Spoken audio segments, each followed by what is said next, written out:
दिल्लीच्या सीमांवरती बळीराजा ठाण मांडून बसलाय आणि आज हे सगळे शेतकरी नेते त्यासोबतच इतकी मोठी शेतकऱ्यांची फौज आज दिल्लीमध्ये धडकणार असल्याचं कळतंय।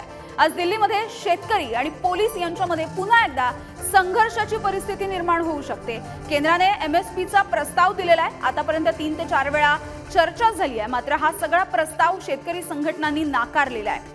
शेतकऱ्यांना अडवण्यासाठी दिल्लीमध्ये कॉन्क्रीटचे बॅरिगेड्स लावण्यात आले होते आणि हेच कॉन्क्रीटचे बॅरिगेड तोडण्यासाठी उखडण्यासाठी शेतकऱ्यांनी आता जेसीबी आणि हायड्रॉलिक क्रेन्स आणलेल्या दिसतात। जेसीबी आणि पोकलेन थांबवण्याचे पंजाबच्या पोलीस महासंचालकांनी आदेश दिले आहेत। शिवाजी काळे आमचे प्रतिनिधी आपल्या सोबत आहेत। शिवाजी, आज दिल्लीमध्ये पुन्हा एकदा संघर्ष निर्माण होऊ शकतो दिल्लीच्या सीमांवरती, कारण पोलीस आणि शेतकरी यांच्यामध्ये हा संघर्षाची चिन्ह दिसतात।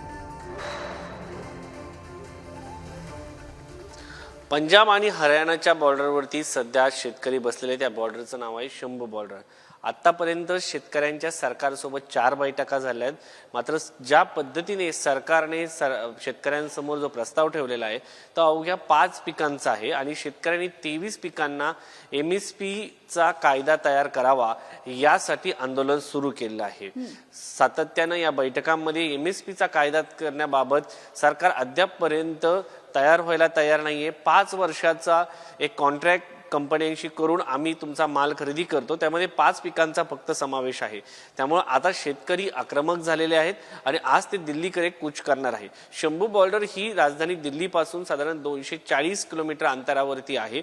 पंजाबमधून शेतकरी जेव्हा दिल्लीकडे येत होते त्यामध्ये हरियाणा राज्य लागतं। हरियाणाच्या बॉर्डरवरती या शेतकऱ्यांना अडवण्यात आलेलं आहे। या ठिकाणी 7 लेयरची सुरक्षा यंत्रणा जी आहे ती तयार करण्यात आलेली आहे आणि या यंत्रणेला भेदण्यासाठी आज शेतकऱ्यांनी हायड्रॉलिक मशीन असो, त्याचबरोबर आपण पाहिलं तर जेसीबी आहे, पॉकलन आहे, यासारख्या यंत्रणा हाती घेतलेल्या आहेत आणि या घेऊन ते 7 लेयर ह्या ज्या तयार करण्यात आलेल्या आहेत त्या पार करणार आहेत। त्यामुळं आता जवान आणि शेतकरी असा थेट संघर्ष आपल्याला आज शंभू बॉर्डरवरती पाहायला मिळू शकतो।